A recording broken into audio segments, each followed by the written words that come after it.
warahmatullahi wabarakatuh. Halo, perkenalkan nama saya Heli Sawahyuni dengan nomor induk mahasiswa 210603111. Saya dari kelas A3 Prodi PGSD. Di sini saya akan menjelaskan manajemen berbasis sekolah. Nah, sebelum ke manajemen berbasis sekolah, alangkah baiknya kita harus mengetahui dulu apa itu manajemen. Apa itu manajemen?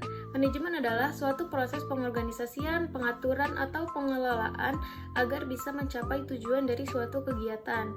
Manajemen ini sangat diperlukan untuk kebutuhan pribadi maupun bisnis.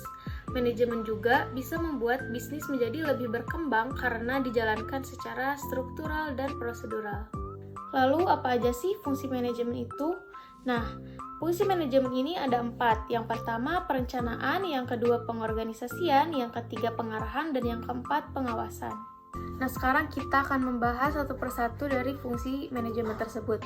Yang pertama, ada fungsi perencanaan, yaitu untuk mengantisipasi kecenderungan di masa yang akan datang dan penentuan strategi yang tepat untuk mewujudkan tujuan organisasi.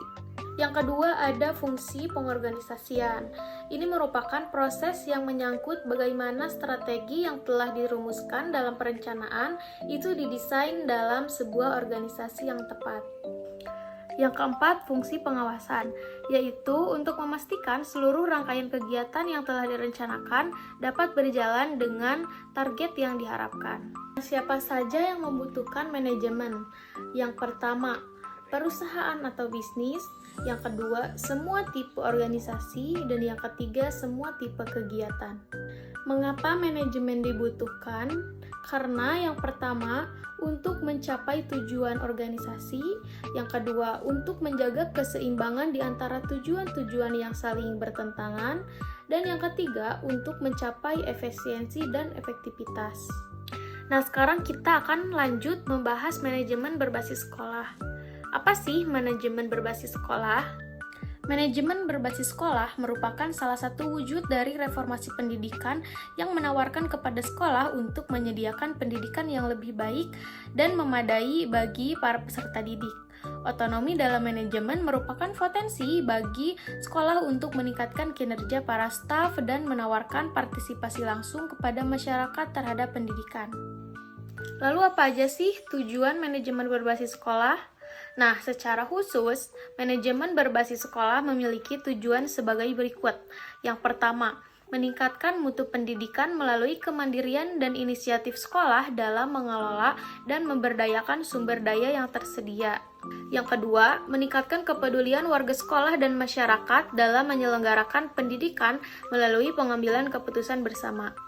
Yang ketiga, meningkatkan tanggung jawab sekolah kepada orang tua, masyarakat, dan pemerintah tentang mutu sekolah. Yang keempat, meningkatkan potensi yang sehat antar sekolah untuk mencapai mutu pendidikan yang diharapkan. Dan yang kelima, memberdayakan potensi sekolah yang ada agar menghasilkan lulusan yang sesuai dengan kebutuhan dan harapan masyarakat. Apa keuntungan melaksanakan manajemen berbasis sekolah? Yang pertama, kewenangan sekolah membawa pengaruh langsung kepada peserta didik. Yang kedua, bertujuan memanfaatkan sumber daya lokal. Yang ketiga, efektif dalam melaksanakan pembinaan peserta didik. Mengapa sekolah harus melakukan MBS? Yang pertama, agar sekolah mengetahui kebutuhan lembaganya. Yang kedua, pengambilan keputusan yang dilakukan sekolah lebih memenuhi kebutuhan sosial. Dan yang ketiga, penggunaan sumber daya pendidikan lebih bisa dipertanggungjawabkan. Ada juga manfaat manajemen berbasis sekolah.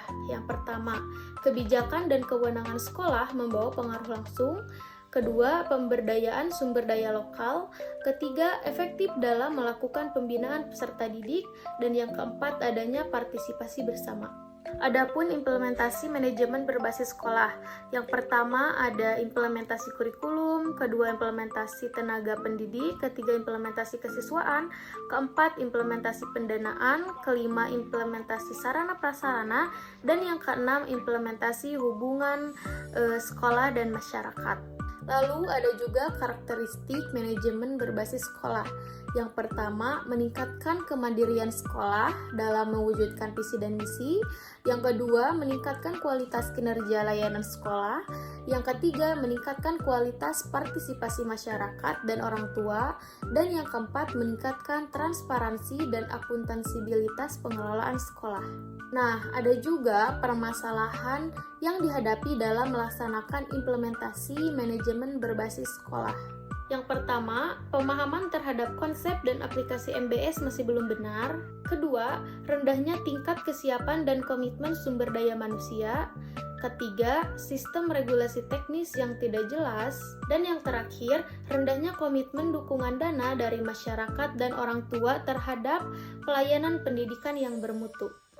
Mungkin itu saja sedikit penjelasan mengenai manajemen berbasis sekolah. Semoga bermanfaat dan dapat dipahami. Mohon maaf bila ada kekurangan. Terima kasih. Wassalamualaikum warahmatullahi wabarakatuh.